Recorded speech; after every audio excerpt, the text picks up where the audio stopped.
Hello, everyone, and welcome back to another episode of the Northern Block Podcast. It is Monday, January 5th, 2026. It is our first episode of 2026. I am your host here, Nordic 97, joined with LeBlanc James. LeBlanc, how we doing? You know, I'm going to tell you this right now. It's not a Happy New Year right now. I was going to say Happy New Year to everybody, and then I had to watch what I just watched. So it's not a Happy New Year. Well, I'll say it. Happy New Year, everybody who is watching. Happy 2-year anniversary of the MVP as well, by the way. 2 years on the Northern Block Podcast. This third year will be a lot better than the last two, that's for sure. We also have producer Tim, and he's part of the reason why this new year will be better. Tim, how we doing? I'm doing good. James, I thought it would be a good new year for you since the Panthers made the playoffs. It was a good New Year. It was the best day, then it was the worst day. It was the best of times. It was the worst of times. The worst of time. Yeah, exactly. Best afternoon, worst evening is what I would call it. Yeah, pretty much. So we got a lot of stuff to talk about here today. We haven't recorded in a while, so we're going to talk about all of the stuff that has gone on. The main part of this episode is going to be World Juniors, and then we'll talk about news, Winter Classic, all that stuff in the latter half of this episode. So we are recording here right before the gold medal games, and I think we should go over how the groups transpired first and how all that went down. So looking at the groups here, obviously Group A, it went in this order: Sweden, USA, Switzerland, Slovakia, Germany. And then Group B went Canada, Czechia, Finland, Latvia, and Denmark. So I ask you guys the question, what did you think about the groups overall? Like how teams did? Pretty unbalanced. I'm going to be very fair here. I found Group B. I think it's Group B was very, I don't want to say cakewalk, but it wasn't as strong as the other group for sure. I said coming in, I think Czechia was going to be the sleeper of the tournament, and I think I was proven right on that. They always are. Yeah, they're always the sleeper. I found the games in Group A a lot more high scoring and competitive compared to the games in Group B. I think Group B there was a few good games like Slovakia, USA. That was a good game. You mean Group A? Group A was Group A was the US group. Group B was the Canada group. I got my groups mixed up. That's my bad. You did. But oh, my bad. All good. I know you're losing your mind right now. Don't worry. I'm losing my mind. But I thought that the games in Group B were a lot more high scoring and competitive. Actually, I thought they were more entertaining to watch than the games in Group A. There we go. I got it. There we go. Now we got it. Yeah, I'm not going to disagree with that. Again, I think Canada had Czechia and Finland. Group A had Canada, Czechia, and Finland. And then Group A really only had Sweden and I guess the United States. But yeah, Group B was a lot more entertaining. Canada, Czechia was a great game. Canada, Finland was a great game. Finland, Czechia was a great game. Latvia played well. Canada, Latvia was great too. Yeah, that was pretty much what I expected. I'm not going to lie to you. Group A just wasn't as entertaining. The USA had a down year in my eyes. Tim? Oh, yeah. Very down year. Especially, and I'll just get it out of the way. I miss Trey Augustine, man. 3 years of him was – we took that for granted. What was it? Nick Kempf was our, top goalie or whatever? Nick Kempf was the top goalie. And it's not – and he didn't play bad, but, when you've got Bob Motzkow, or as I call him, Bob Midskow, coach of the Minnesota Golden Gophers, running the helm of things, you got what you paid for pretty much. Yeah. Motzkow has all this talent with Minnesota, and he has never gotten the job done. So why the hell did we think he was going to do it in the World Juniors? Yeah, that's also true. So that's a good point there. Who was the coach before? I forget his name. Was David Carl. Carl? Yeah, the coach I remember him more for me wanting him on the Flyers than on the World Juniors. Anyway. Fair. Yeah. But yeah, again, I look at the groups. One group was way stronger than the other, and it proved to be the fact in the relegation rounds here. Or not the relegation, the playoff rounds here. So going through the quarterfinals, obviously there's one that really is the main topic of discussion, and that is Finland defeating the United States 4-3 in overtime in the quarterfinals. That's the only one that's really notable. The other ones kind of were expected in a way, in my opinion. Not that like Finland wasn't upset, but I think we expected the other ones to go that way. But USA, back-to-back World Junior Championships. Prior to this, they were eliminated 4-3 in the quarterfinals. So again, for me, like again, I made my video on it afterwards. I said, like, it's expected. It's very expected what happened. I was not expecting this team to go that far whatsoever. I looked at this year as a down year because you're missing a lot of your guys that you had. You're missing 2/3 of the BC line. You're missing your best goaltender, Trey Augustine, who literally carried us at points in last year's World Juniors. It felt like it was going to be a down year. And seeing how the goalies were in that tournament, I was like, yep, expected. So, yeah, again, like the USA losing, it's unfortunate, but I'm not surprised. What do you guys think? If I speak, I'm in trouble. Well, we got plenty of things to say about your team, so yeah. I kind of expected the States to lose that game, just because it was a down year, like you both said. I didn't think the roster was strong as it was in years past, and I will say right now, Rimpinen, the Finnish goalie, put on a show. He did, and I expected him to put on another show, and that's what he did. So, am I surprised with overtime? No, I'm not. I thought it'd be a close game, but I expected the USA to fall in that game. That might be my Canadian bias. A minute ago, they're going to lose. They're the States, it is what it is. But I'll let Tim rebuttal that if he has. But yeah, I kind of felt like going into it. It's like, okay, is Motzkow one? Is he going to learn? Is he going to play Kemp, which he did? I think another thing. Some people are kind of forgetting with the U.S. They didn't have one of the best players. Max Plant, I don't think played in that quarterfinal game. If I'm correct, I don't believe so. I don't think he did, which that was a big loss. But you had guys step up, but like we said about that team going into it, it was just they weren't strong enough. Rimpinen was able to shut down most of our chances and proved why he was the best goalie in the tournament last year and almost had a replicate performance in this year's tournament. Yeah, Rimpinen was phenomenal. And again, like even in the semifinals, like he was incredible against Sweden as well. That's a goaltender. Is he signed by a team? He is in Los Angeles Kings. He's a Kings draft pick. Of course he is. They got like a million different goalies that they'll never use. That's the funniest. The Kings part. And the Wings, are just hoarding goalie prospects. I tell you. Yeah, like we could use a couple of those, please and thank you. But yeah, again, like I think Rimpinen was phenomenal. The United States, like again, it's expected. Like I in a bottle, it is what it is. But Tim, as an American yourself, LeBlanc, I don't know if you could speak on this because you're not American. Are you concerned about future tournaments with the team that the United States had in this one and future prospects coming up? I'm going to let Tim go first and then I'll rebuttal him. Yeah, I definitely am concerned, especially because I know one of my buddies who I've coached a little bit and coached with, he's currently on the U17 NTDP team. He has told me that team's not the greatest right now. It's going to be a few weak years for us, and of all the goalies, like U.S. goalies coming up, we had that like golden age of like prospect goalies. Grit.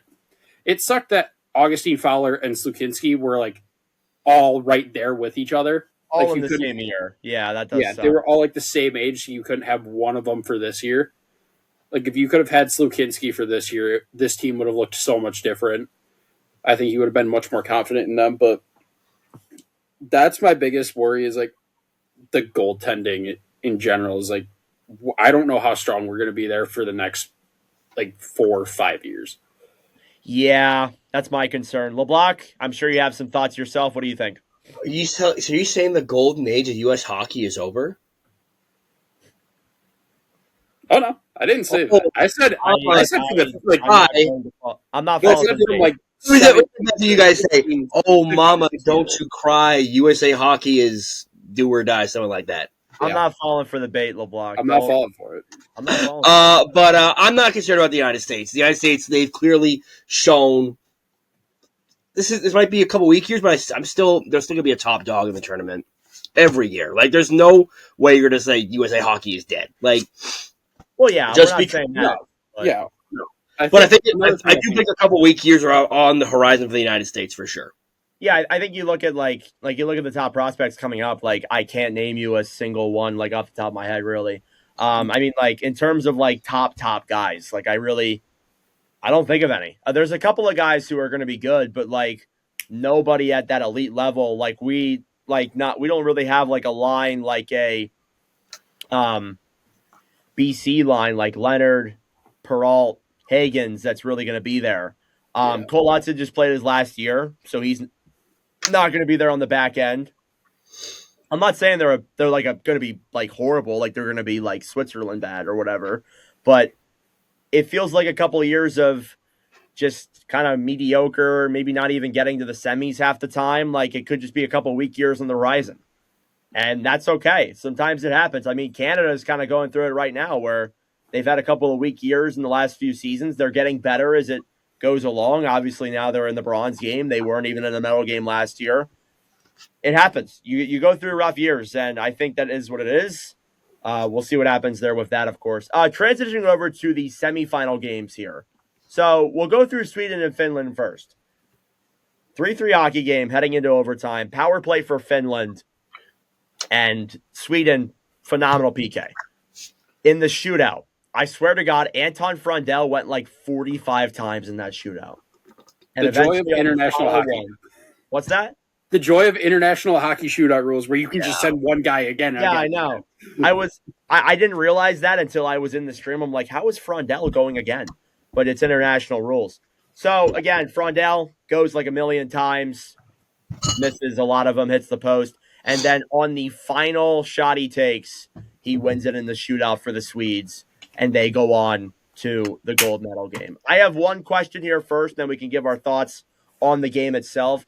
But I want to ask you guys, like, you look at this game itself and how good it was up until the end of that overtime. Do you think that the IIHF rules of having shootouts at the end of overtimes are stupid? Yes. And that it should be continuous overtime? Yes, I think in like medal games, like not medal games, like in semifinal, quarterfinal games, yes, it should be continuous. I have this gripe with the Olympic rule when they say same rule for the Olympics, where it's like, oh yeah, we're gonna have a shootout. No one wants that. Like, I can't name you a single person who's like, yeah, you know what? Shootout time. Nobody wants that. I get we all want to go home. We all want to get it over with. But like, if it's not gonna be an overtime goal, what's the point? I hate people like, oh yeah, we won in a shootout. Yeah, but it's a shootout. Like, it is unique, I guess, and there have been some cool moments that have come out of it, but it's like, I'm not big on it. The only thing with that, though, as well as that, too, if you're going to do a continuous overtime, then you probably have to play the other game in a different arena, because today the game was played in the same arena as each other. Like, when Sweden-Finland ended, Czechia-Canada started like an hour later in the same building. So I'm going to bring up another point here. So from another sport, but it might not be the same, but let's say, for example, like in the NCAA basketball tournament, March Madness. Okay. When there's a game that goes multiple overtimes, the next games get delayed a little bit. That's just how it is.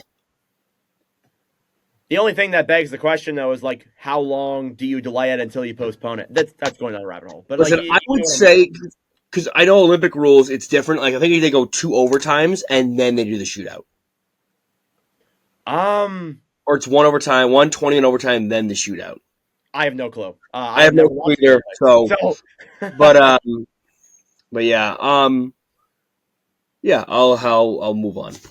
The game itself, though, any thoughts on that? I mean, again, like, the Swedes played great. Finland probably should have won that game, but they just couldn't get it done. Shoot the damn puck! Like, I was there, and when they had the power play at the end of overtime, I'm like, they're just setting it up for. Yeah. I swear they were setting it up for like a minute and a half. Like, shoot the damn puck! Like, yeah, like, I mean, again, like, I know you don't want to, like, take a shot every time and then have it miss. Like, I know you want to set up, and I understand that. But when you're in that situation and you're like that whole entire middle minute that they were there, they just were passing it to each other over and over again. And I'm thinking to myself, I'm like, are we gonna move the puck around here? Are we gonna play? I was even towards the end of it, I'm like, wow, that was such a wasted power play. And really, you look at now they lost the game. I look at that and I say that you could have won it if you shot it, or even just got shots on. Have a guy in front for the rebounds and maybe things go your way. But I really didn't understand that. And I don't mean to be the guy, when you go to hockey games, there's always that old guy behind you. Shoot the puck, shoot it now. I don't mean to be that guy, but get a shot off. And Finland plays it where they set up their power play, where they set it up. They want the perfect shot. They're not going to shoot it if it's not a perfect opportunity. That's just how the Finns have always played. Yeah. So maybe this is their strategy coming back to bite them in the ass. But yeah, also I want to say Frundell in the shootout. Hey, he had some pretty decent, pretty good moves. He just ripped it and stopped him on most of them. The first one he had that he kind of spun this way, and then Ribbon just got the skate on it. Yeah. And then he had the double doink. He's so creative. That guy is going to be insane. Yeah, I could when he shot that puck on the second one. When he shot it, I swear it went in, but it went off both posts. I've never seen that before. I've never seen that. Sorry, appalled is disgusted now. I found that out today by LeBlanc. I was shocked when that happened. I was like, what? How did that stay out? There were multiple times tonight where I was just like, how did that not go in? How did that not go in? It was such an unbelievable night for World Juniors. Any other thoughts on that game? I'm going to say this. Sweden hasn't been to a gold medal game in a long time. Do you know what Sweden's goal records are in gold medal games? They won in 24, though, no? Nope. Besides that, really? The U.S. smoked them in 24. Yeah, they got smoked. Who did we won play 6-1. No, Evan, because we won back-to-back. Right? Or the medal game, right? Yeah, we won back-to-back. We beat Sweden in the gold medal game. Yeah. Sweden's record in gold medal games, I'm gonna have you hear this. I'm gonna tell you this other stat. You're gonna be shocked by it. They're 2-12. Whew. Yeah. Sweden has won one gold medal in 44 years. 2012 and 1981. I haven't pulled up. Yeah. God. I mean, if there's a year for Sweden to break the drought, it's this year. It's this year. I think Tim, we even mentioned that. I think we talked about it off camera, saying how Sweden was going to be the favorite for the tournament. Low key, yeah. Again, yeah. I definitely said Sweden was my favorite for the tournament. I definitely remember saying that to you because obviously I couldn't give Canada credit. Yeah, we know. Little U.S. bias, but I mean, the United States were in a down year. Canada, they were going to be better, and they are better, but they weren't exactly. We didn't know what we were doing. I don't want to make the excuse that Canada didn't have their they didn't have all the guys who were going to be there. Well, here's the thing: you weren't getting Celebrini, you weren't getting Shaver. So, in my eyes, with that excuse, I just say this. Shut the fuck up. That's the only reason I can say that. You weren't getting those guys. There's a couple guys on there though that I think you could have lent them to us. Sam Dickinson. Bro's just he's in the press box. Come on down. I think Berkeley Catton could have came over, but Catton has been playing regularly with Seattle though, so I will rebuttal with that. Yeah. So I hate saying, we could have had this guy. Well, this is the roster you get, so suck it up. And that's let's just go right into it. I'm gonna just get my hood up. I don't like using that excuse because I think again we could blame it on people not coming over. You could also just blame it on Seneca and Perek not being invited last year. It is what it is. Again, you should be mad about the roster you have, not mad about people who never came here. But LeBlanc is putting his hood up, so that means he wants to talk about Canada. Let's talk about it. So Canada lost 6-4 to Czechia in the World Junior Championships in the semifinals. Again, this is like the third time in a row, or second or third year in a row they've lost to Czechia. Third year in a row. That's wild. That's wild. Woof. Czechia just feels like they have the Canada's number here, especially recently.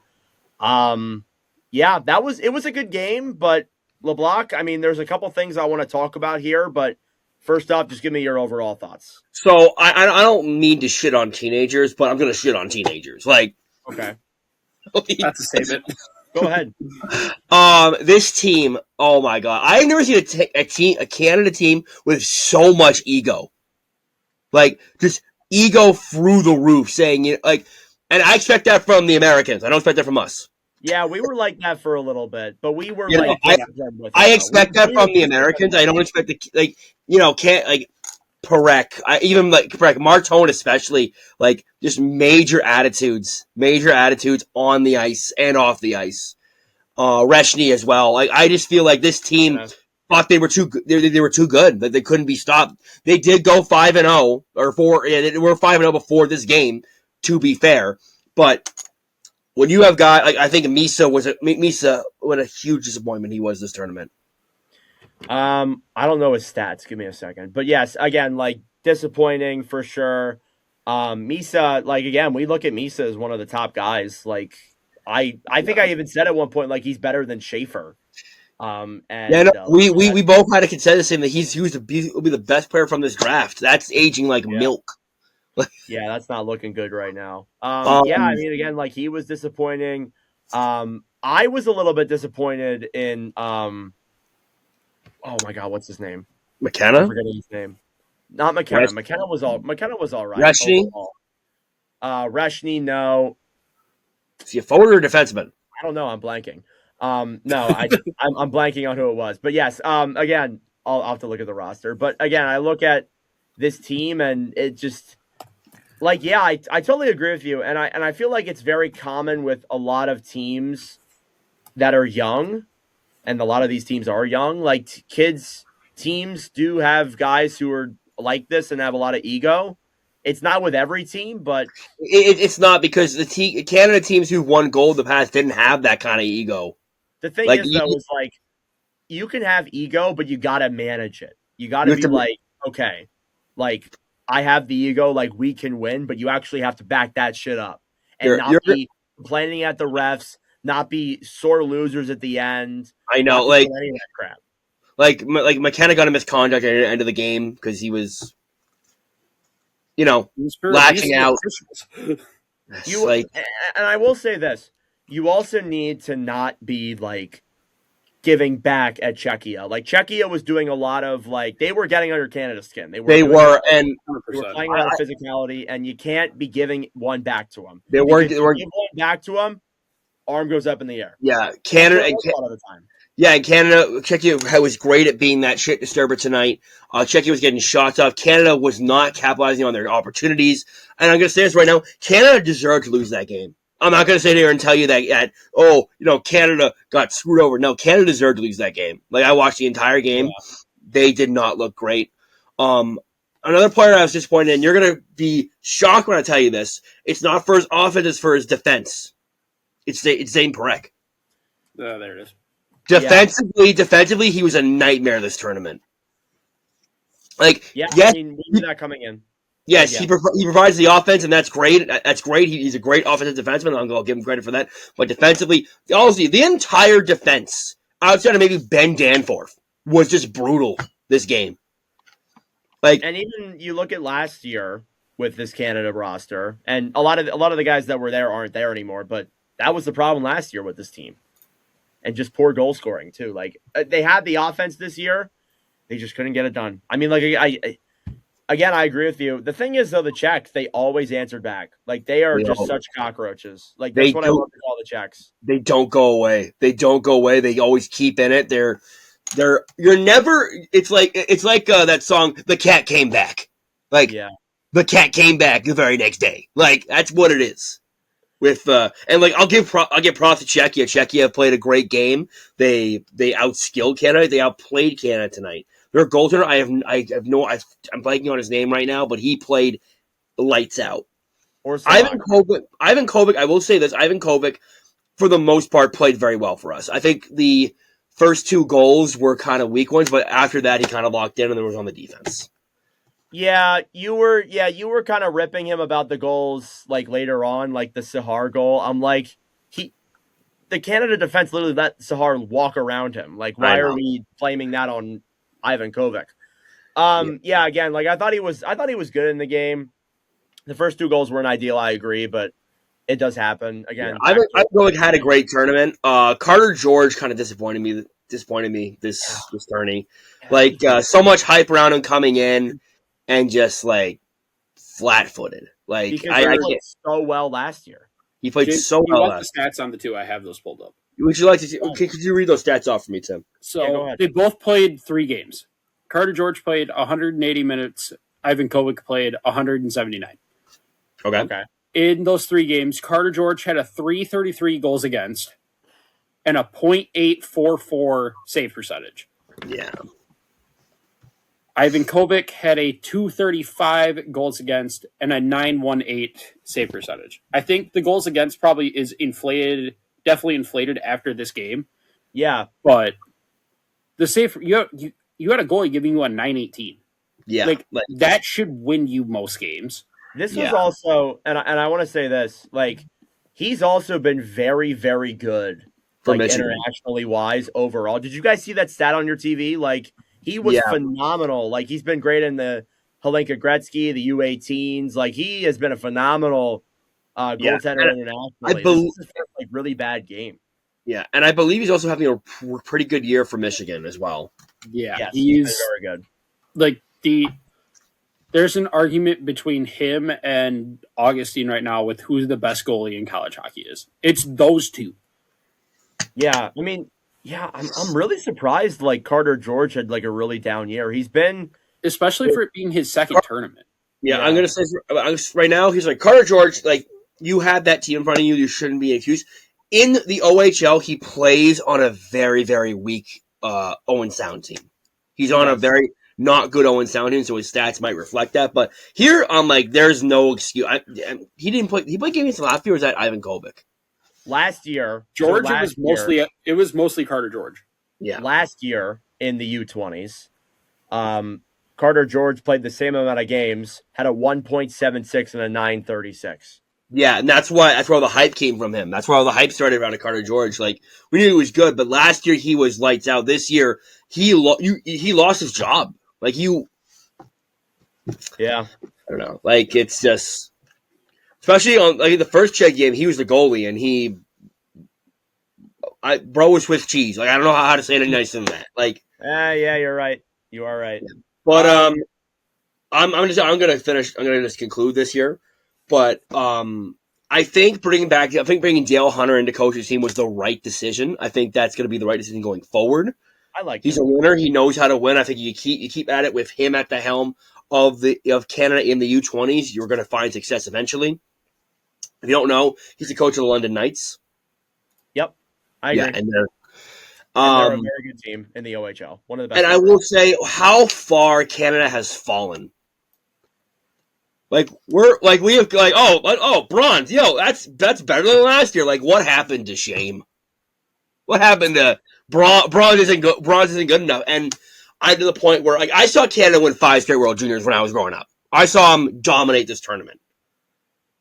And now we're like, yeah, bronze is great. Like, no. Like I'm that's still not good enough for me. It's you lose in the championship or you win the gold medal. There's no anything else is a failure in my eyes. Do you think that it's Canada getting worse or it's other nations around them? I was going to bring this up, actually. I think we have such a unique final. I love seeing how much parity is now in the tournament. I agree. I completely agree. Because it's not. I don't think Canada's getting worse. I think that other countries are getting better. That's what I was thinking here. Like I mean, like looking at this, like of course I wanted Canada to win because it'd be good for my stream. But like I that's how I look at it. That's why I was mad the United States didn't win. But anyway, I'm getting off topic. I mean, I look at this final and I say to myself, like, this is the first time since 2018 where neither the United States or Canada can like win a medal. That's bonkers. Like that's absolutely bonkers. It's been a long time. And again, like I think that's good. The parity in this tournament is so much better than what it's been in prior years. And I don't. And again, like you said, LeBlanc, I don't think it's the United States or Canada getting worse, or maybe United States is, but Canada. I think it's other nations getting better. Czechia, like prior to this, I'm looking at the stats here. They only really made a medal round like once or twice before in the last 20 years, before the last couple of years. Yeah, I will. Yeah, I will say though, like Czechia or like the Czech Republic, as it used to be called, has always been a hockey country. They've always been a hockey country. So they're not only this like new emerging superpower of hockey. They are technically, but like they've always been a hockey country.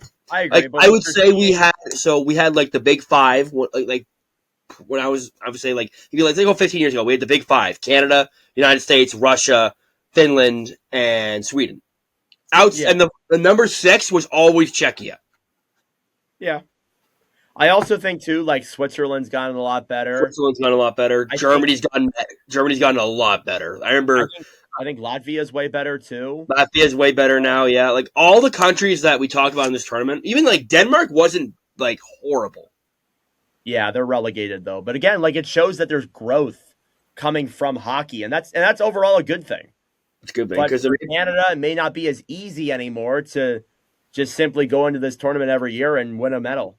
Because I think eventually they're going to expand this tournament. Eventually. Like, I'm not saying like next year. I'm saying maybe like in 10 years, if hockey keeps growing at the rate it's growing, we'll have 3 groups instead of 2.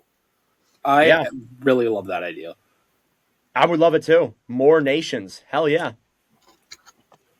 More games. The tournament gets longer. Hell yeah. Yep. I would love that. Yeah, because you get to Christmas and it's like, oh yeah, the World Juniors are starting. Then you get like bro, what do you mean it's over? Like, like it's literally a week and a half, and we're done. Yeah. Like we're done tomorrow. It's crazy. So yeah, I agree. One more thing here with me in Canada, and then if Tim has any thoughts, he can say some stuff. LeBlanc, you're not going to like that I'm going to say this, but it is very hard to beat a team twice in a tournament like this. It's very hard to beat a team twice. I let you talk. Let me talk. It's very hard to beat a team twice in a tournament. You look historically, even Czechia has been a victim of that. They beat Canada in the prelims. They lost them in the gold medal game. It happens. In a tournament like this, it's a lot different. They will study you. They will see the way you play in the first game. They'll study you between that game and the next, and they will play you a different way. It's very hard to beat a team twice. I'm going to say this. You sound like a cliche like football fan right now because like, every time there's a divisional game, it's really hard to beat a team twice when you lose. Like, yes. No, I get that. And I was always told that by my coach growing up. It's really hard to beat a team twice. Like, coach, fair enough. BTA, we got this. Don't worry about it. But yeah, you are right though. It's a cliche, but you are correct. It's very hard to beat a team twice in this tournament because let's go back 4 years ago. Back when Canada was relevant. Shut the fuck up. They still Canada lost the opening game. Canada lost their opening game to Czechia in that 4 years ago. That gold medal game was Canada-Czechia. Who won that game? Canada. So yeah, it's hard to beat a team twice in this tournament. So yeah, exactly. Yeah. Tim, anything to add? I got a couple more things, then we'll do our gold medal preview. For me, for the most part, it was just nice, and I'm going to go biased for Michigan State here. It was kind of nice to see some of the bigger moments from some of these like playoff games all had to do with Michigan State. In the U.S. Finland game, the tying goal was Riker Lee. In the Canada Czechia game, the tying goal was Porter Martone. It was just I had a lot of fun watching this, just knowing I don't need to put pressure on anything for this team because I know it's a downed U.S. here. As long as we just play well. Just as a goalie fan in general, this Luve kid for Sweden, he's a gamer, dude. He's so good. Yeah. Rimping in as advertised from last year. I had a good tournament just watching from an outside perspective. And yeah, I want to point out the one thing that you said, hard to beat a team twice. Like, just from a coaching perspective for me, because like I coach a bunch like 10-year-olds, and Actually, yeah, you know this. we tell our 10-year like I had a tournament earlier this year where we had a game on a Saturday morning. We won that game 7-0. We had the semifinals for that tournament like 5 hours later, probably even less than that. And we had to play the same exact team. We lost that game 1-0 in a shootout. Oh, Yeah. We said, and we even told like all 4 coaches, we said something to our kids. We're like, it's hard to beat a team twice. We know you can do it, but we also know that they're not going to be happy that we whooped their butt earlier. They're going to come out with a response, and you need to match it. And sometimes that's what it comes down to, is matching the effort of the response and just not letting things get in your head. And for Canada in this game, they let the small stuff get in their head. Some of those penalties were just dumb penalties. And those are the things you can't let happen in big games like that. yeah. I'll be like some of those penalties. I'm just gonna say this real quick. The Misa penalty. McKenna's penalty was dumb. McKenna's penalty was I could have been a 5. Like in international play, that could have been a 5. They reviewed for a 5 too. I would have been surprised. Yeah. Misa's penalty was dumb. Why are you putting the face up with your hand? That's illegal in the NHL too. So that was stupid. Reshi's play at the end of the game, and I'm gonna say this right now. I thought that was a fair call. I don't think that was a bad call. Because here's the thing. Reshi barely gets touched. He doesn't get pushed at all. Yeah. And he's forcing his I got touched slightly. And he ports his way into the goalie when we're down by 1 with less than a minute to go. Like, that's such a stupid, dumb penalty to take. I had to watch it a couple times. I was a little bit like, all right, that's a little bit soft at first in a game where, like, it's 54 seconds left, come on. But then I watched it again, and I'm like, yeah, he probably could have stopped himself. I mean, again, from what we can see, from what us little losers here on a podcast can observe with that play, he doesn't really get pushed that much. Yeah, he doesn't make it hard to stop. Going at that fast pace, you never know. So I think it was also he makes no effort to stop. Like, he makes no effort to change direction, makes no effort to stop. So. Yeah. In a ref's eye, I feel like you would say, you made no effort to try to avoid the goalie, because you're also trying to protect the goalie in that situation too. So, yeah. I'll be honest. I'm going to say this right now. Canada always has a scapegoat every year for when they lose. Last year it was Easton Cowan. This year, I'm going to say it right now. I think it's going to be Michael Misa. Probably because of what? Because of the winning goal. Yeah. So, tomorrow, gold medal preview, Sweden versus Czechia. So, again, this is the first tournament in a very long time where it is not a Canada or United States competing in the gold medal game. I'm looking at the stats here. It's 2016 was the last time that happened, where Canada and the United States were not in the tournament. It's also the first time since 2018 where neither Canada or the United States, 2019, where neither Canada or the United States will win a gold medal. So heading into this game, we got Czechia, who has been a phenomenal team. They play on the edge. I really look at Czechia and I'm like, they are like the international competition version of the Florida Panthers, where they play on the edge. They have guys on all lines who can score. And then you look at Sweden. Very top-heavy team. They got Anton Frondell, Ivar Stenberg. So many phenomenal guys on that roster. You look at these two teams facing off here tomorrow. Who is winning that gold medal game? Sweden. Because I said so. It's the year. Ain't it? Yeah. I also, real quick, I also wanted to mention that you were mentioning stats earlier. This is the first time since 2000. The third time since 2000 that it's not going to be a gold medal game featuring Canada, United States, or Russia. I want to put that out there as well. Ooh. I forgot. Well, Russia got banned. I know it got banned, but I want to put that out there because that's important for the history. But last time we had this was 2014. It was Sweden, Finland.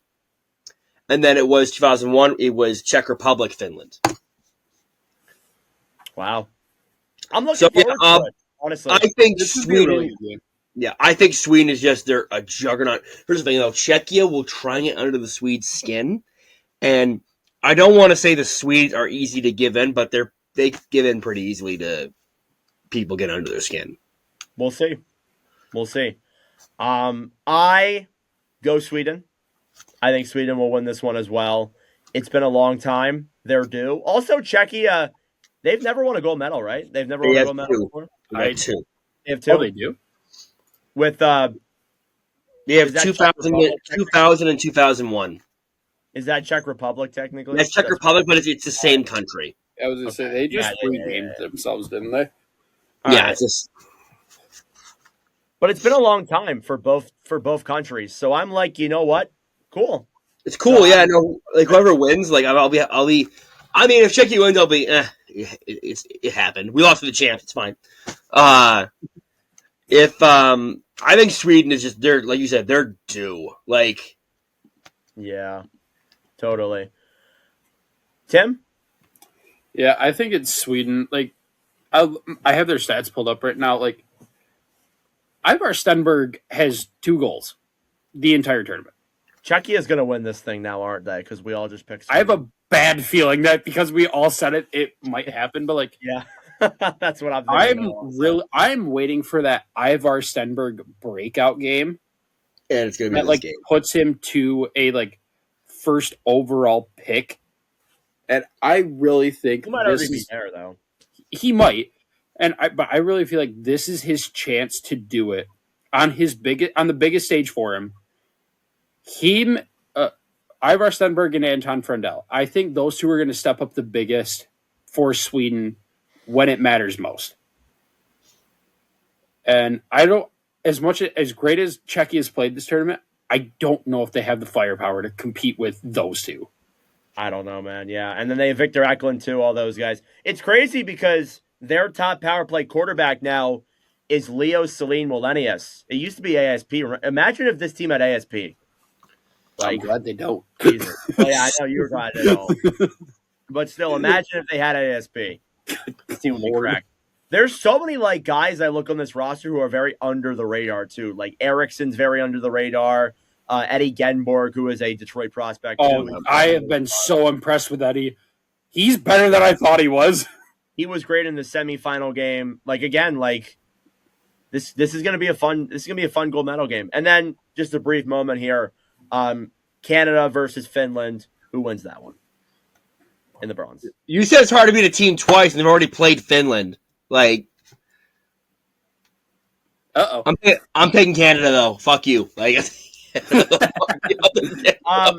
they pummeled them 8-0, so I'm gonna go Canada. Or wasn't it 8-1 or something? It was like 8-4, I think, or 8-4, something like that. I'm still going Canada. Yeah. I'm going to defy my own logic. Give me Rimpinen. Ooh, okay. We lit him up, though. Was it Rimpinen? Yes, I think. No, mate. No, I think Rimpinen got pulled. Well, that makes my guess look worse, but still. Give me Rimpinen. I got some closing thoughts. I want to ask you guys a few questions, if that's okay. Yeah. I do have something I want to bring up, but I think you're going to bring it up right here. It's about what I think it's about. Just say it, and I'll see. How would you guys say this is a successful tournament for the host? It was Rimpinen. That was in that, by the way. Yes. Okay. There you go. We are going. James is going here. Yeah. Would you say it was a successful tournament as a host, like St. Paul, Minneapolis? Like, God no. I'm just going to say this now. I'm going to ask you guys this first, and then I'm going to do my spiel. Evan, I'll let you start. Okay, so I have a couple of thoughts regarding it. I agree that it has been a very poor performing tournament attendance-wise. And it's a little bit surprising. Like, you would think that even for the United States game, like, it'd at least be full. Not even the United States game gets full? Seriously? Yeah, that was bad.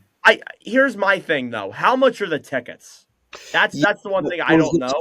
I was gonna say disclaimer like this, like these tickets they're expensive. Yes, they are very expensive, but every other host we've seen, these seats get filled, like regardless of who's playing.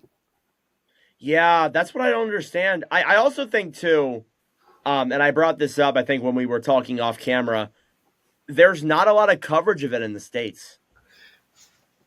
There's not, but I think locally, like they knew about this. They knew about this for so long. So locally, they should.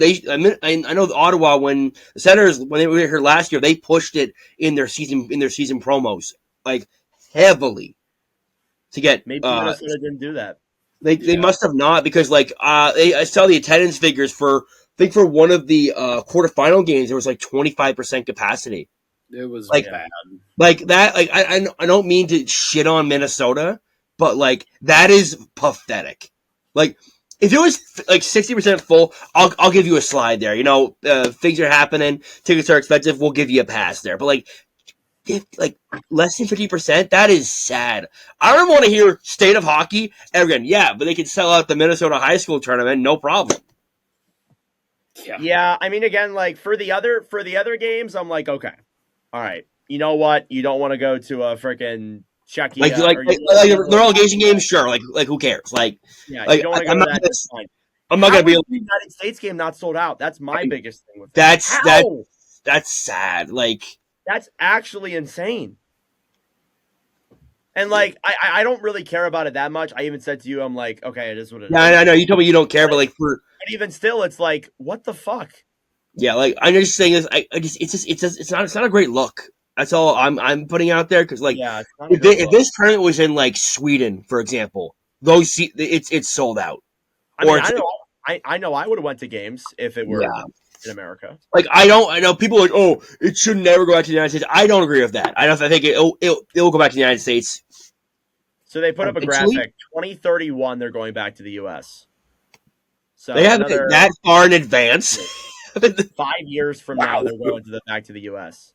Yeah, because I know they're going back to because they used to do it like this, where they went like North America, Europe, North America, Europe. They used to go like back and forth, or they would do 2 in Europe, 2 in North America. So I know next year it's going to, I think, Edmonton and Red Deer. Edmonton, then it's Finland.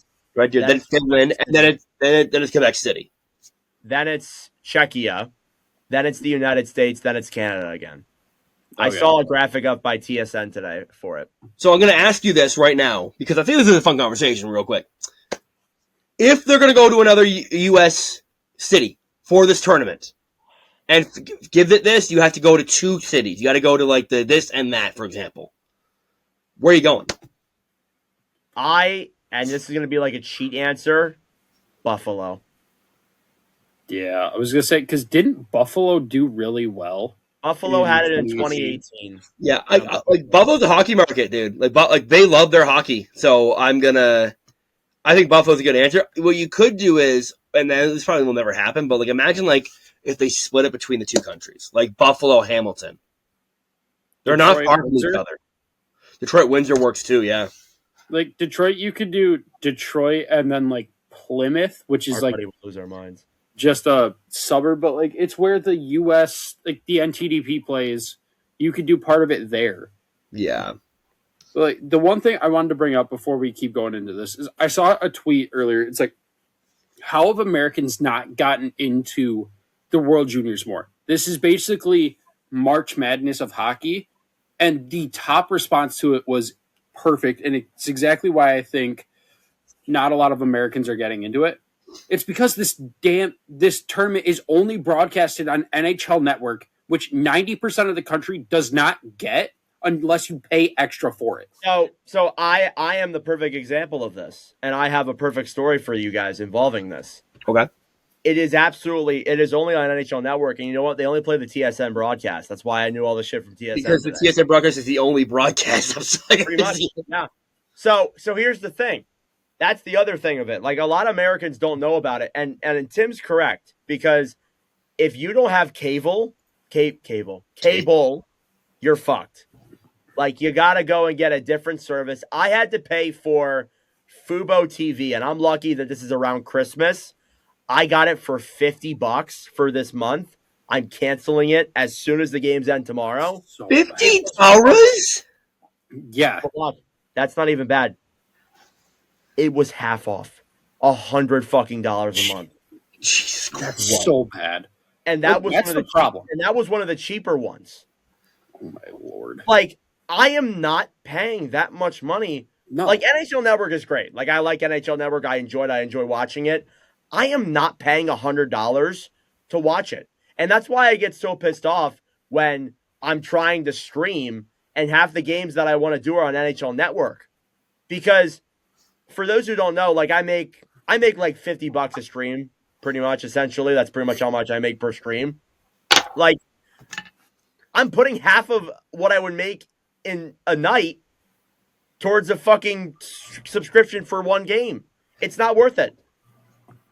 And the only reason why I did it for the World Juniors was because it was the World Juniors, and I'm making a shitload more money because it's the World Juniors. Yeah. It's a horrible waste of money to go out and buy a different service for it, solely for it, by the way, unless if you're getting it for something else. It's ridiculous. That's the only way you can really watch it legally in the United States. Is it not on ESPN Plus? No. So some of the games were. No? Some of the games were. Some were, yeah. Not all of them, though. They should be on ESPN Plus. And that brings up my next point, Evan. ESPN does the same thing with the trade deadline. Like, for the most part, you can get the TSN broadcast of the trade deadline on ESPN Plus. Which is, like, so weird. Like, why don't you do something of your own? Are you that fucking lazy? Yeah, because Like, I know they do like a 2-hour part of it, but they don't do the full thing. I know, because the full thing here, so here it starts at 8 a.m., the trade deadline show. They talk about hockey from then until like 4 or 5 o'clock. And then I like one o'clock, like, oh, it's the Americans. How you doing? Like, that's how it goes. And that's what it is. It's like ESPN is just like you got the rights to the NHL and they don't fucking promote it. Like, this is a whole different conversation. It's so bad. But yeah, I just want to go back to my city choice would have been, I would go Seattle, Tacoma. Seattle would be good. Yeah, I'd like that. Yeah. Yeah. I mean, you never really know till you try them. I know, but like the fact that Minnesota, who is the so-called state of hockey, it didn't perform well, that's really not a good sign. No, that's really weird. It was really surprising, in my opinion. I was very shocked by it. Yeah, I thought Boston would be a good pick too. Boston I think Boston's hosted before and it's done really well. Fuck it, Des Moines, Iowa City. I'm just looking down the list here. So LeBlanc, they have shared it with the countries before. Like, they have shared it like dual countries. Oh, they have? It has been done before. It was done once in 1982, where it was in Bloomington, Minneapolis, and Winnipeg and Kenora. I think Bloomington's like right near the border too. I'm not 100%. You're sharing it with Winnipeg. It's got to be like right there. Winnipeg and Minneapolis are like, they're far. Like, they're like, I think they're 12 hours away by car. Yeah, it's bad. It's big. Yeah. So again, like, those are good options, and that was a good World Junior discussion. Any more to add on that before we move on? No, I think we got all of our shit out of there. So yeah, I think we got that all right. down. Okay, let's go through the news around the NHL before we get into all the other stuff that we need to talk about. First off, a trade that happened a little bit ago, or two trades that happened a little bit ago. First off, Yegor Chinakhov to the Pittsburgh Penguins in exchange for Danton Heinen, a 2026 second and a 2027 third. So, what are your guys' initial thoughts on these trades, on this trade? Kyle Dubas, what are we doing? Like that's like I now here, I want to say this right now. So I've been high on Yegor Chinakhov since he got drafted. This was a big overpay. Like, he is not worth. I thought for drafting, it's gonna be like at best maybe a 4th round pick. Easy said and done. The fact that they got a second and a third is a miracle. And they got another roster player too. I guess Heinen wasn't great in Pittsburgh, but that's a haul for like a guy who essentially didn't want to be there anymore.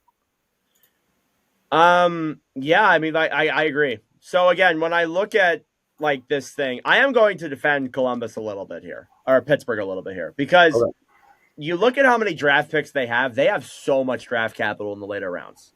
Like, they had like 8 picks in the next 2 years in the second and third rounds. You could do with some of those away. Sometimes you see when teams and when they tend to have a lot of picks and they draft a lot of players, it may not work out the way you think it's going to. So sometimes you need to trade those away. However, for Yegor Chinnikov, I guess? What? That was really weird. I was like, you could have given up maybe a third at most. But okay. It's like, when people ask for change on the street, it's like going to your wallet and you think you're pulling out $2 and you give them $2.20s instead. Yeah, it's like, what? That's essentially what happened. I don't know. I get Pittsburgh trying to get younger, and I think teams have like a lot of draft picks in like the later rounds. They just throw picks out there like it's like it's raining at the strip club. Like that's just. Yeah, you're right. Yeah. You are right. Tim, you can speak now. Sorry, I didn't cut you off. Sorry, Tim. We forget you're here sometimes. I mean, well, all I got to say is I saw that man score his first goal again. As a Penguin. I was not happy. I was not happy. This shit always becomes about Detroit in some way. Because I will find a way to turn it into it. Every time someone gets traded and they play Detroit, like put money on it that they're scoring. Like I'm not gonna lie. Like, you want a first goal, a first win, a first anything, and they're making their debut. If it's against those guys, it's happening. Yeah, it's too many times. I'm tired of it. So, yeah, Chinnikov, we'll see if he has some success here in Columbus. We'll see if that happens. Also, a trade this past week. Igor Zamula was traded to Pittsburgh in exchange for Philip Tomasino. So I can speak more on this trade because I am a Flyers fan. Zamula was not getting playing time in Philadelphia. He was becoming the 7th defenseman. Emil Andre's been up with the team, which finally, about time. And as a result, we've seen Zamula get less ice time, and he was down in the American Hockey League with the Lehigh Valley Phantoms. So they wanted to trade him away. They acquired Philip Tomasino. Tomasino, not a great player either. He will be in Lehigh Valley. With Lehigh Valley, yes. Here's the thing, though. Zamula got traded to Pittsburgh, and he didn't report to Wilkes-Barre. So right now, and what's funny because Wilkes-Barre is like an hour away from Lehigh Valley. I've been to Wilkes-Barre. He did not just maybe get a delayed flight. Like he chose not to go up there. Like that's not something that you do involuntarily. So what I think is happening here with Zamula, and I'll let you guys give your thoughts in a second. I think what's happening here is he wants to play in the NHL. And he doesn't want to play in the AHL. He believes he's an NHL defenseman. He wants to play in the NHL. And Pittsburgh has not called him up because, again, Pittsburgh has the same problem. They have like 1 million defensemen. That's their other issue here, too. Yeah. So, again, I think Zamula, interesting trade. What are your guys' thoughts on this minor deal? Ooh, he doesn't want to play in the AHL and he thinks he's an NHL defenseman. Man, how Russian of him. Like, It seems that every time we have a situation, it's a Russian, and I'm going to tell you right now, I think he's going to go back to the KHL. You think so? I think that's kind of how it always goes. Right? It's just how it goes, though. Like, a Russian doesn't get playing time. Russian doesn't want to go to the AHL. Russian goes back to Russia. We've seen this story before. Like, yeah, I think it's a good swap, though. I think it's a good swap. I think Zamula is a lot better than Tomasino, though. Yeah. I feel like Zamula will eventually report, or he'll just get dealt again, or he'll be put on waivers. Well, they suspended him. That's the interesting part. I saw that, and I'm like, there's no shot. There's no. Yeah, that stuff, that's a very common thing in the ECHL. It is not a common thing at all in the NHL, so I found that very weird. I was like, huh, okay, bro's like, nah, I don't want to play. He's still a Flyer at heart. I love you, Zamula. Other news around the NHL, Linus Karlsson signed a 2-year, $2.25 million deal with Vancouver. Karlsson's actually been a pretty good player this year. He's been pretty decent with Vancouver, that's for sure. Like, he's been really good with Vancouver, actually. So a good contract there. Also, Alex Wenberg, 3 years, $6 million with San Jose. I was a bit weirded out by that, not because of the contract, but I thought they were going to trade him.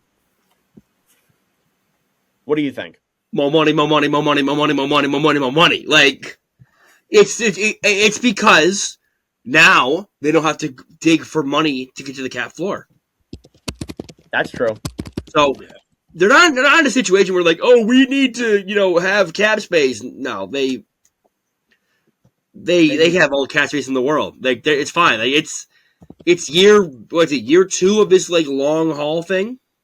3 or yeah. 4 years. So yeah, I was a little weird. Yeah. I figured they would trade him. They are apparently still exploring the market, though, is what I heard today. But I'm a little bit concerned that San Jose. At first I was concerned that San Jose was seeing how they're playing, and they're like, "Let's contend."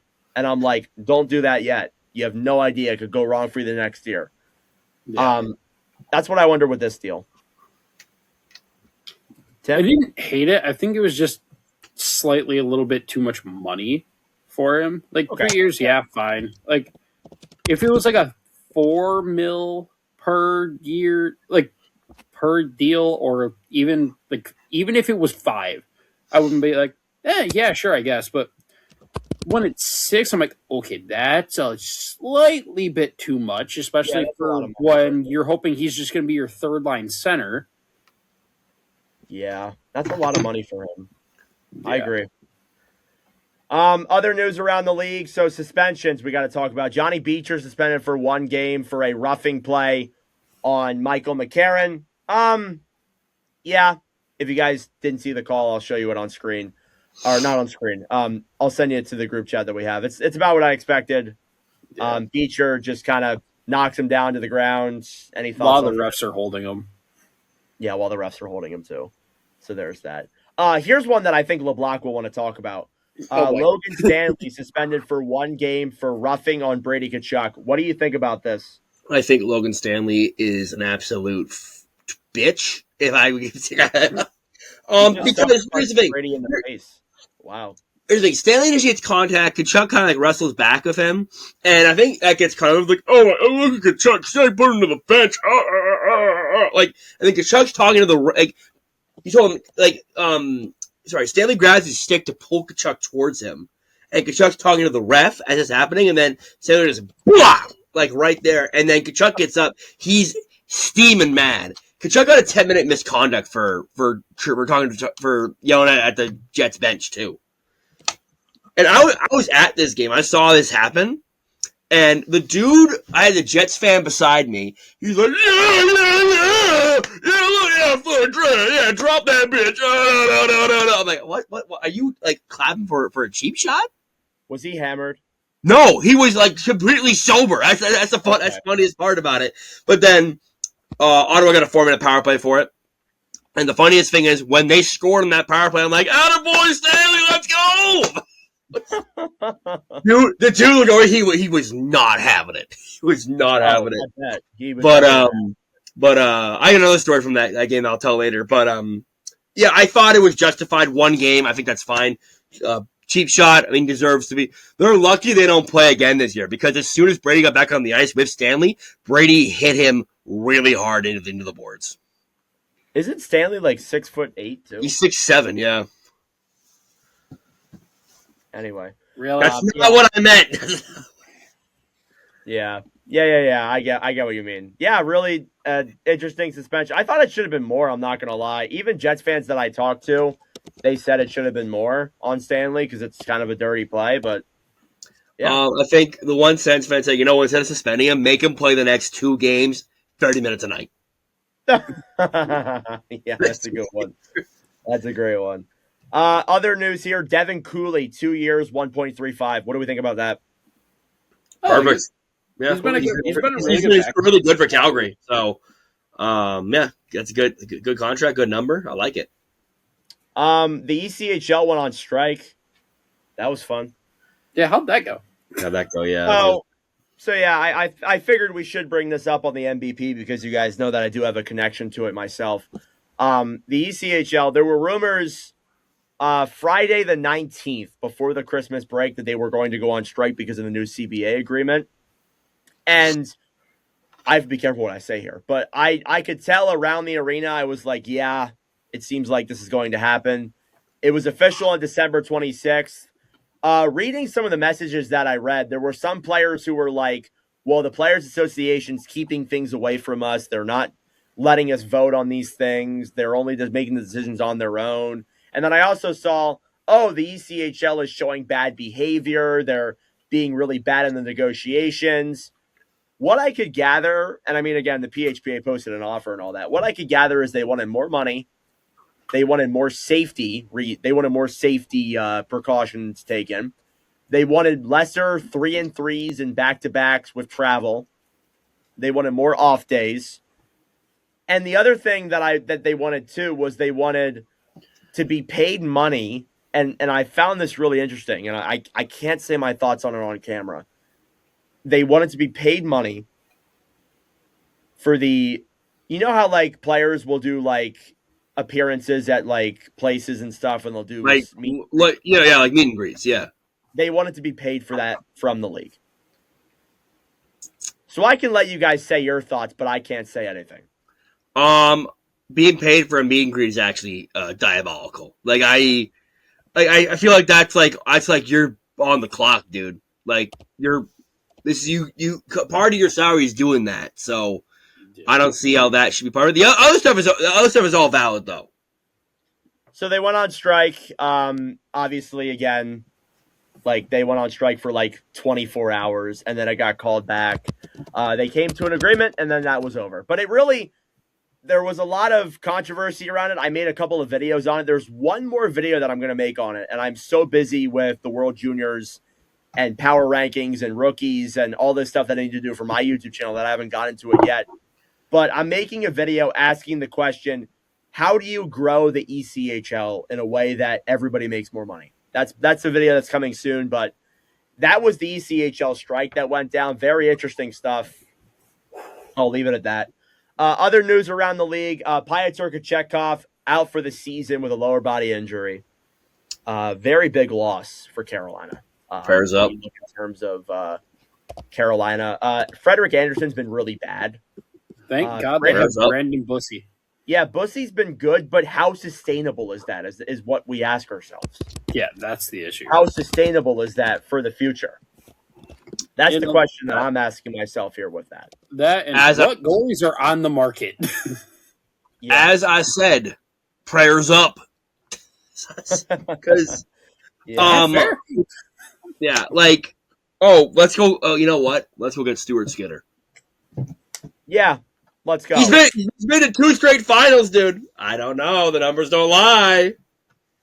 Fuck me. Yeah, I don't know, man. All right.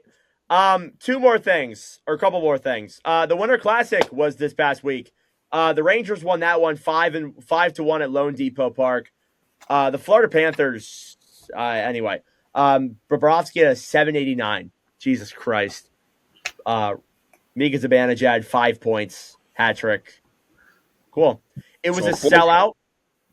36,153 people at the park. It was the biggest spectacle ever.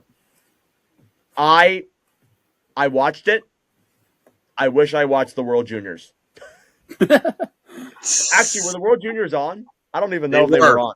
They were. Canada was playing. That's why I didn't watch it. I wished I watched the World Juniors. It wasn't a bad game per se, but it felt like and you're gonna make fun of me for saying this. It felt like a fucking circus. I'm watching this and I'm just like, what the fuck is this? There's nothing winter about this. I listen, I kind of like that they're doing it so they can never do it again. Never do it again. I think we've had this conversation outside of the chat, outside of here, but they've lost the plot. They've lost the plot on what this is supposed to be. But yeah, no, I saw the highlights. I saw it looked like we're running a damn like Pitbull concert, like in the middle of in the middle of a hockey game. Like it's just like I'm gonna say this. I'm like, well, what a joke. Like, also, if you look in the crowd, it was a Rangers home game. There was, and also it says it was sold out. There were a lot of empty seats, dude. No, there. So when they say sell out, yes, all those tickets sold. Doesn't mean everybody went to the game. There were a lot of empty seats, dude. It was a Winter Classic. Like the overall, like the view, like the arena itself, half ice. It's kind of cool. It does not feel the same though. But like I saw some of the seats from people were sitting. The sight lines for the ice look really good though. Yeah, and that's because it's Lone Depot Park and they have some good views there from what you could see. Yeah, well, like some Winter Classics, like you're in a seat and you can't see anything. Like, yeah. I looked at that and I just like I'm not. I thought it was a circus. I was not a fan of it. I hope they never do it again. Honestly, I hope they never do it again. Stadium Series, okay. Yeah. Stadium Series is fine. I'm fine with that.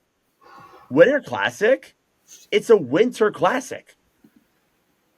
Yeah, like I just like they had Winter Classic. Yeah, why is there palm trees in the logo? Tim, what do you think? Yeah. There's nothing winter about it.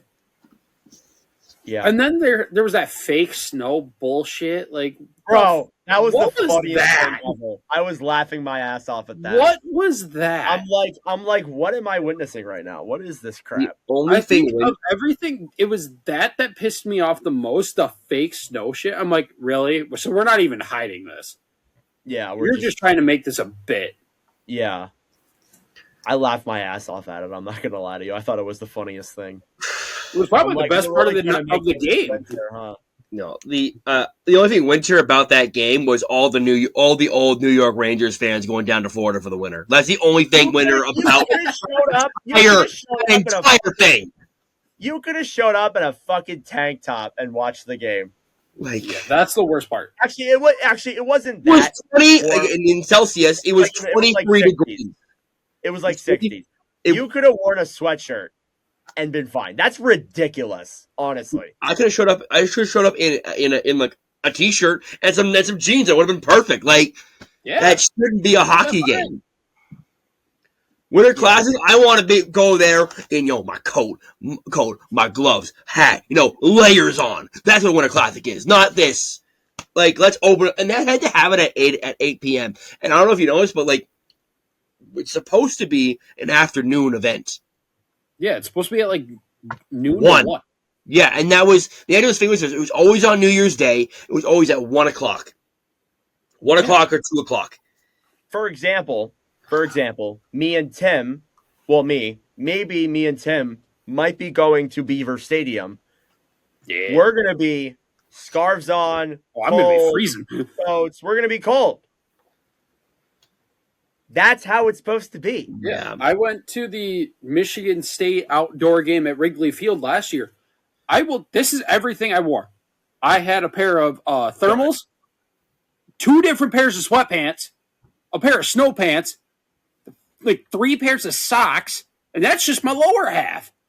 I wore like 2 shirts, a long sleeve thermal under those shirts, a sweatshirt, a giant winter jacket, this jersey, and then I had like the shiesty thing to cover my face, a hat on top of that, and my gloves. And even then, I still had foot and hand warmers. I was freezing, and it was the best game I've ever been to. That's how because it was a hockey game in a hockey atmosphere.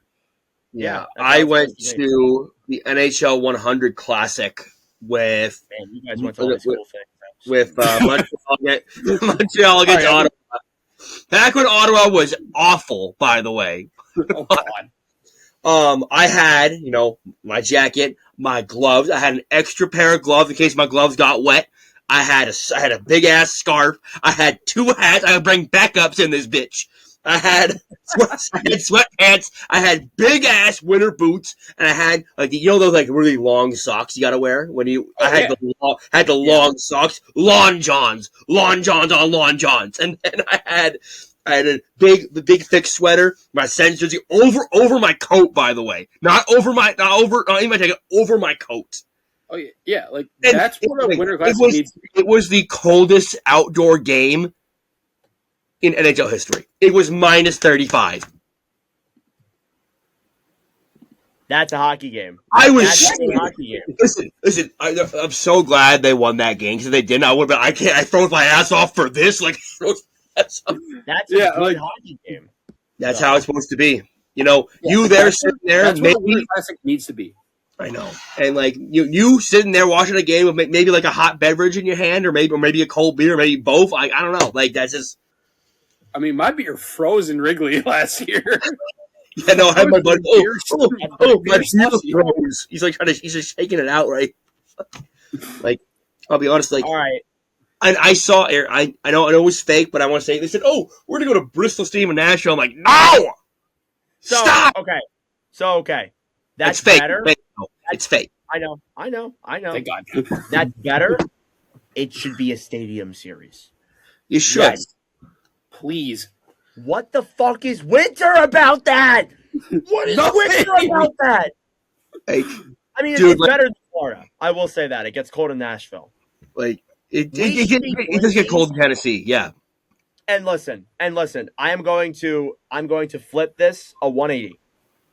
We cannot complain about it being winter and then complain about Chicago and then being in it. I understand that. Yep, that's fine. Yeah.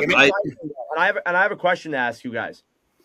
Do you guys think that a winter classic, and the NHL will likely never do this again because unless if there's a pandemic, do you guys think the winter classic would be a lot better in a arena or in a place that is not an NHL or not a arena?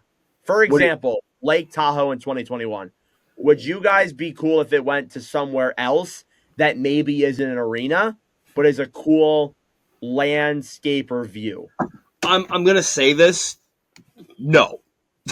I'm gonna say no because like that way because the NHL can't make money off that. That's true. They're not gonna do it. Like I would love to see. Imagine this: you get four teams in the West. You get Winnipeg, Calgary, Edmonton, and Vancouver. Let's go to Lake Louise. You know that picture at the mountain in the background. I was just about to bring that up, James. like to do a little round robin there. That's never going to happen because they can't make any money off it. At least not in Gary Bettman's world. Nope. Fair enough. Also, Lake Tahoe, the ice in Lake Tahoe, it was so bad. It's brown water. Like I don't know how to say it on any ice than that. It's a rink beside a lake. I thought it was cool. I mean, it was cool. It's cool. It's cool, man. The problem was the first game got delayed till midnight. Yeah, that was hilarious, by the way. That was so that made it better, though, honestly. I'm staying up late watching the game. Midnight. Was it midnight West? It was midnight. Midnight here. Yeah, I remember. Like, midnight East Coast. I'm like, it's like 2 a.m. Why is it the third period of the game? What's going on? Oh yeah, that's right. This didn't start till late. Imagine back then I was streaming. Jesus Christ! Oh God! But yeah, I asked you this last year, Nordic, when we had the winter class discussion. Where do you want the next one to be? I was about to bring that up. For me, I would love it. I wouldn't be against, like, I want to see Detroit back in it. Detroit hasn't been in it in a while. Tim, I think you'll agree. What they should have done this year with Detroit and maybe, I don't know, New York being in their 100th-year anniversaries, they should have did something in Detroit with those two teams. But now let's do Florida. Fuck it. Let's do Florida. It was our 100th season. You had two other original 6 teams also in their 100th year. I don't want to say Chicago again because that would have pissed me off in a way, but like it would have been better than that. Fucking worked. It would have been cool. It would have worked. Or you know what? You do something like you did a couple years ago with the Stadium Series. You do a game, Michigan Stadium or something. That's just an example. You bring Boston, you bring Chicago, you bring New York, and you bring Detroit. They play in 2 Winter Classic games at Michigan Stadium. That would do phenomenal. That would have done so well. Mm-hmm. People But would have I would have gone. It would have cost me an arm and a leg, but fuck it, I would have gone. It would have gone for sure. You telling me this bad boy wouldn't have looked good outside?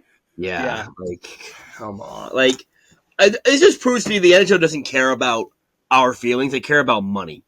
That's all they care. That's all they care about. And they were. You know I'm going to say this right now, real quick. They are milking the shit out of Florida's success. Like both teams are just milking the shit. 100%. They're getting every drop they can. Then they're never going back to the state. I guarantee you.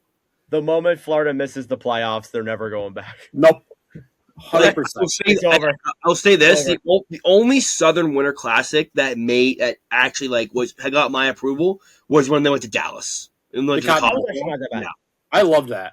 Yeah, it gave us one of the best moments in NHL history. Corey Perry's game misconduct walk. It was cool because it was also unique. And then they tried to do it with Florida, and we're just like, no. But there's no unique venue like that in Florida. Like what? Like Dallas can get snow. Here's the thing. Florida has snow since fucking 9/11. Yeah, and you can't do it at any of Florida's you can't do it at any of Florida's unique stadiums because they're not near Miami at all, or they're not near Tampa at all either. No, could you imagine if they tried the Winter Classic in Tallahassee? Could you imagine that shit? They'd have to do the game at midnight. The outrage. Yeah, they would. The outrage would be insane. I think they need to do what we did a couple years ago when they went to South Bend and they had Chicago, Boston. Give me that at Beaver Stadium. Give me that with Philly, Pittsburgh. I approve. That'd be a cool one. I go to that for sure. Mm-hmm. Well, I'd hope you go to that. Yeah. All right. We got to move on. We're coming up on an hour 20 here. Tim. Wait, Tim. We didn't get Tim's answer. Oh, Tim, what's your answer?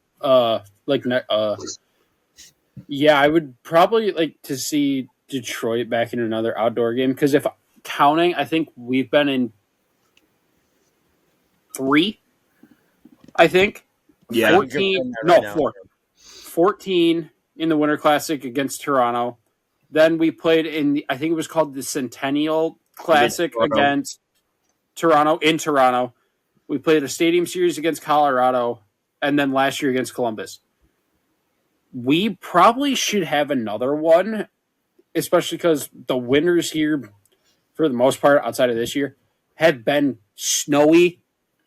Give me another outdoor game in the snow somewhere in Michigan. Probably, I don't want to say it, but I'm going to say it, and it's going to disgust the hell out of me. Give me another outdoor game at Michigan Stadium. You don't want that at Comerica? I do, but Michigan Stadium would get so much more money from ticket prices. So I know they were in the Centennial Classic, but the last time Detroit was in a Winter Classic was 2014. Yeah. Bring them back. Come on. Oh, wait, I forgot 09. I forgot 09 against Chicago. I'm going to say this as well. I think you see I always feel the Winter Classic is reserved for the American teams. I just don't know what it is. It's always been a thing. Like, you had the Winter Classic, we had the Heritage Classic. Can we please do an outdoor game of Toronto, Montreal? How have they not done that yet? I know. I don't understand how they haven't done that yet. That's a problem in itself. Like even trending online is get Ottawa and Toronto on outside. Like get that. Like that'd be. Yeah. We are the NLL. We are the National Low IQ League. Like I don't get it. We really are. Like, right, bro, we gotta move on. Get me in that marketing department. I will move mountains. Like, all right, all three of us would. We need to move on. Tim, NCAA Corner. There's been some stuff happening in the NCAA. Please give us some updates. They're all on break. That's the update. See you. Yeah. Well, here's the thing, Tim. Here's the thing, Tim. Somebody beat my team this past weekend. Oh, yeah, Notre Dame. Wait, yeah, it was no, it was RIT. Oh, that's right. I forgot about that one. The captain of the Reading Royals went to fucking RIT. Oh, so you heard about yeah. Well, last year's captain. Last year's There's Royals. that. Like, there's been some... No, Notre Dame played Western. Duh. Yeah, there hasn't been... it hasn't been a lot because, most of the teams, they were either not playing games because most of their players are at the World Juniors. They did send... The biggest story for me for college hockey was the U.S. Collegiate Select Team in the Spangler Cup. And granted, most people don't care about the Spangler Cup. Yeah, I But don't. the fact that a bunch of college kids went into a pro tournament and finished second, I thought that was pretty cool. Yeah, that is cool. I'll give And them then I do have two lists that I'll go through the top 5 of. You asked me a couple weeks ago, Evan, to do my top 5 players in the country and my top 5 goalies in the country. Yep. So I will go through those right now. Great. So I can post them this week. Exactly. So my top 5 I'll start with the players. My top 5 players. At number 1, I've got who, in my opinion, I think is the current Hobie Baker frontrunner. And I already know someone's going to tell me I'm glazing, but I don't care. My number 1 is Max Plant. No, the glaze, no! Yeah, there it is. Oh no! I think he's been the best player in the country. He's been phenomenal for Duluth. He's probably spearheaded that turnaround for that program. Number 2, and this is where I kill all the glaze slander that James is giving me, is Will Horkoff from Michigan. I love Horkoff. He's been so good. He's a traitor. I will say that he's a traitor because his dad went there and now he's at Michigan. And then number 3 is probably my most surprising one on this list is Cruz Lucius for Arizona State. He leads the country in points, and I didn't know that until I looked it up. By the way, Penguins prospect, and so is Will Horkoff. Yeah, those two have been really good. Number 4, and I'm going to give a shout out to my buddy Drew because he's going to love this. Number 4, I have Cole Hudson. He's probably the best defenseman in the country. Most likely. There's not many defensemen in the country in college hockey who play like he does. Of course. I knew that was going to be the next words out of your mouth. There's not that many to begin with. So it's There's cool. not. And then number 5, I've got probably the most underrated player who's not getting talked about enough for me, and that is Charlie Stramel of Michigan State.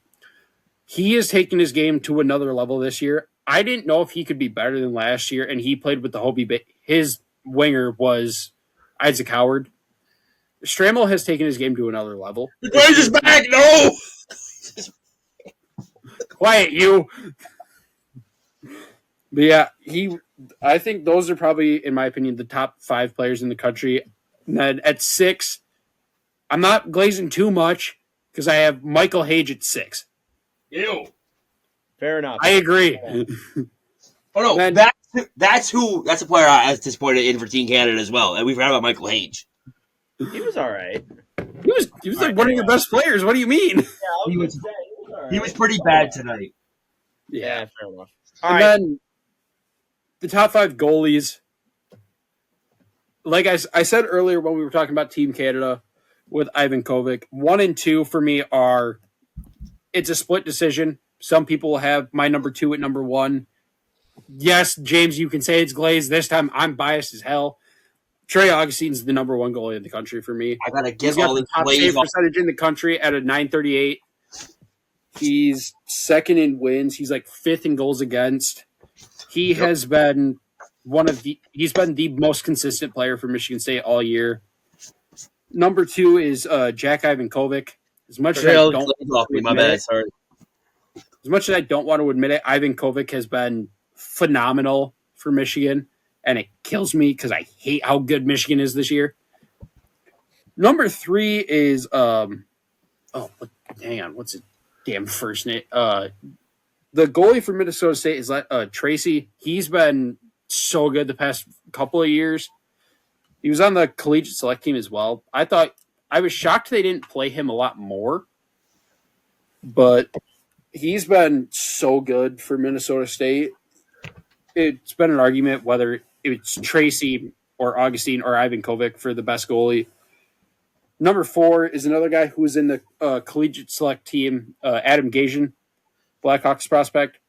He and Max Plant have been the 2 biggest reasons Duluth has had a turnaround this year. Those 2 have been so great. Gajan's easily been one of the best goalies in the country. And then number 5, I'm going to go off a little bit of pedigree, is Hampton Slukinski of Western Michigan. What he did in the tournament last year.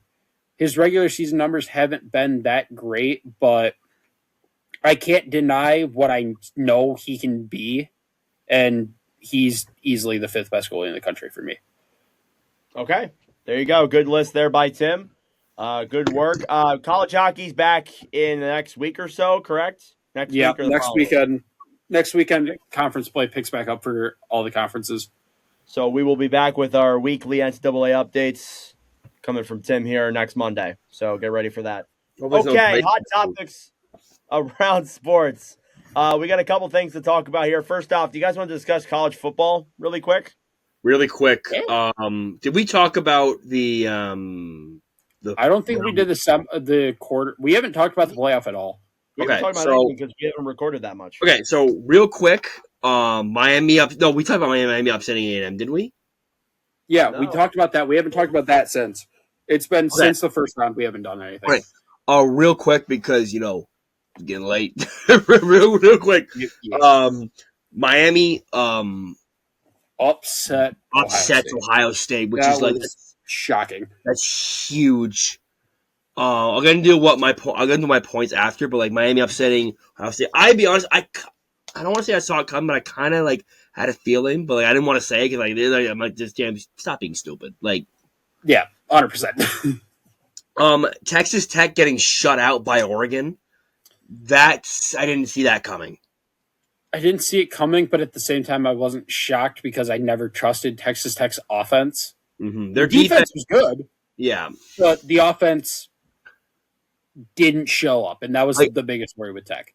It's so hard to score 0 points in a football game. It really is. Which just shows how good Oregon is. Yeah. Which makes the semifinal game upcoming even more enticing, and I can't wait for that. And then Indiana just put belt to ass on Bama.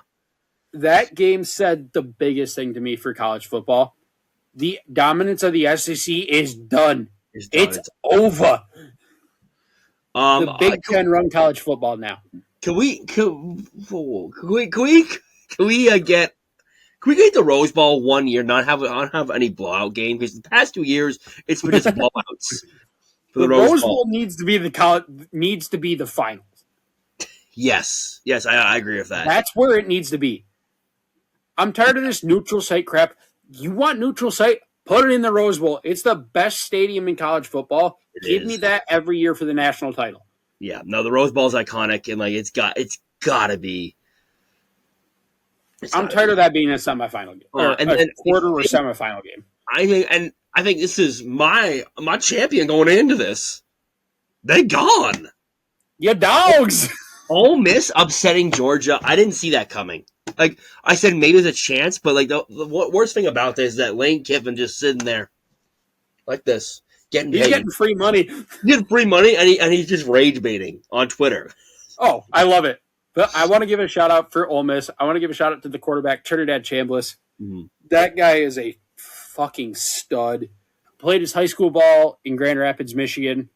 Went to Ferris. Didn't get any D1 offers. Went to Ferris State, which is a small D2 school for football. D1 college hockey team. That's their only D1 sport, but went to a D2 school. He was a backup for 2 years. Got it. The starter got hurt. Started there. Won back-to-back national titles. Then he transfers to Ole Miss this year, and everyone's like, okay, Ole Miss, what are you doing? Their starter goes down. Trinidad comes in, and he's been one of the best quarterbacks in the country since he started a game for Ole Miss. And I think he was the reason Ole Miss won that game. Yeah. But Chambliss is phenomenal, and I want any reason for him to be a Lion at some point. So one of Ole Miss or Miami will play for the national championship. That's awesome. Yeah. That's awesome. Like I love that. Well, there are two teams who they've had their ups and downs in football for the past I would say 5-10 years. Yeah, something like that. Yeah. And now you get one of them for a college title. Hell yeah. I got a buddy who went to Miami. I haven't asked him yet, but if they go, I wouldn't put it past this guy. He will find a ticket to that national championship game. Yeah. And he's fucking better. Also, Miami won. Shout out Mbon. Yeah, shout out Mbon. Yeah, shout out Mbon. He's another guy who better be at that natty title game if they go. Yeah, that'll be hilarious. I'm putting him on the spot right now. I'm just gonna preview the games real quick. Oregon Indiana is gonna be that's gonna be phenomenal. That's gonna be a phenomenal game. Off first rip, I think that's your title fight. Really, Yeah. Whoever wins that will win. Whoever wins that game, I think, wins the national championship. And I'm gonna say this right now. I'm gonna stick with my pick. I'm picking Oregon. I know Indiana looks like are unstoppable right now, but I'm like Evan said, Evan's logic. It's hard to beat a team twice. Georgia beat Ole Miss in the season. They couldn't beat them in the playoff. And I'm going to say this right now about these buys real quick. 1-7. That's the record of teams on buys in the college football playoff. It hurts you more than people think. And I think there's going to be an adjustment period. Maybe they push the games, or you know what? No buys. No one gets a buy. No buys. No buys.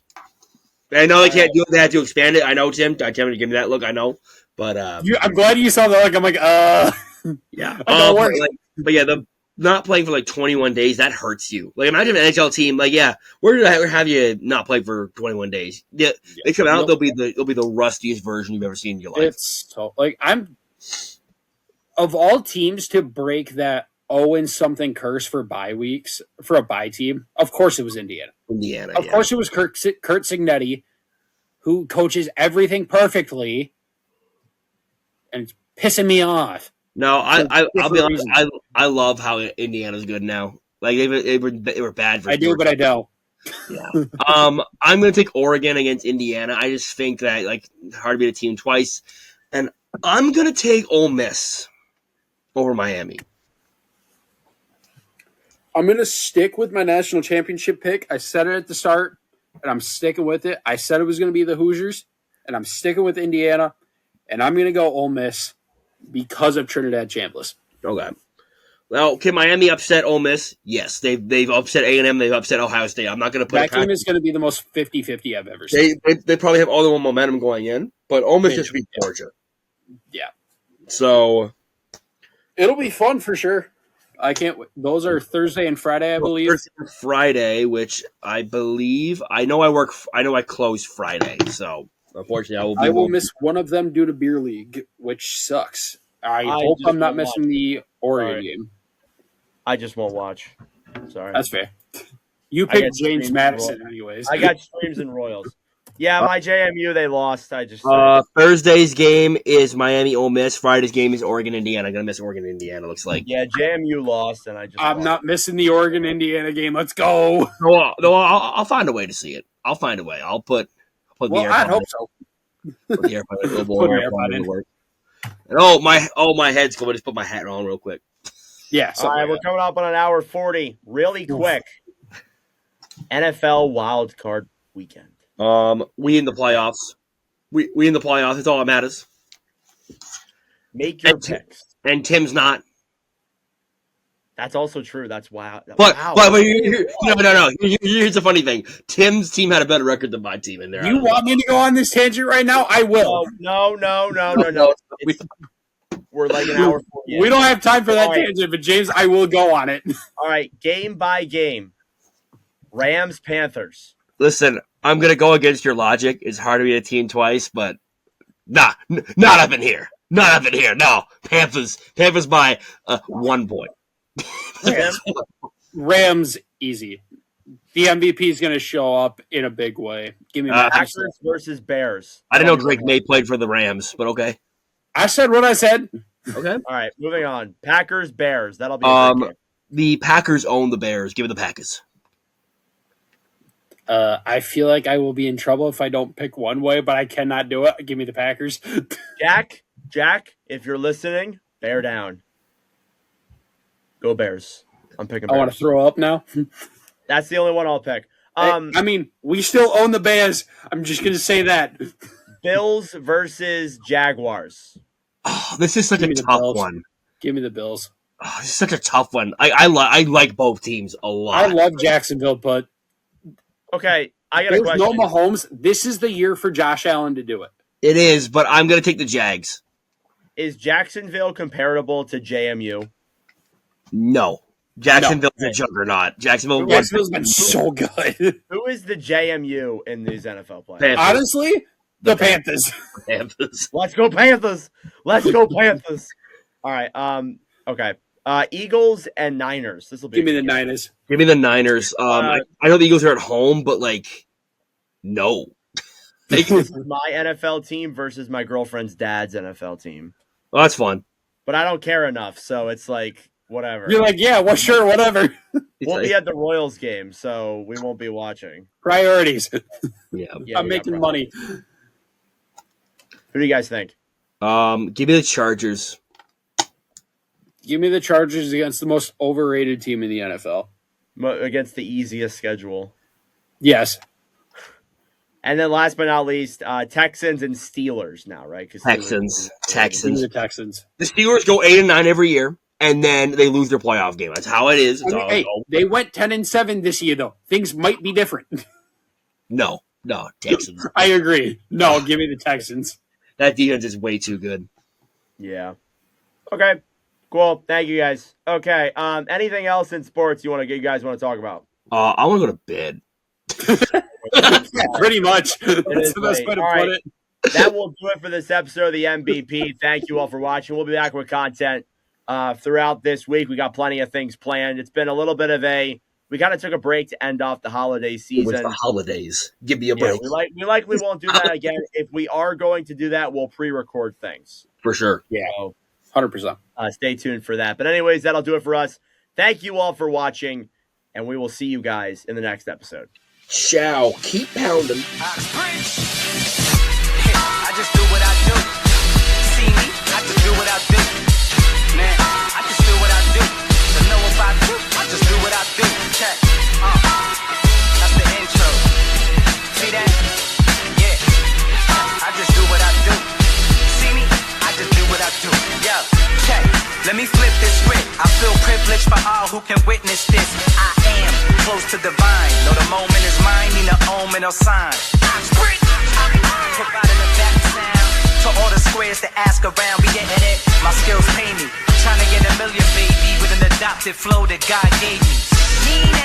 Tell whoever runners that they spot is temporary till I take it, it's mine. I'm selfish, you will. Tell Miss I'm on my wealth tip. So when we cash out soon, I'm just investing. No yes men, I've been a legend since before mom and dad had me and was best friends.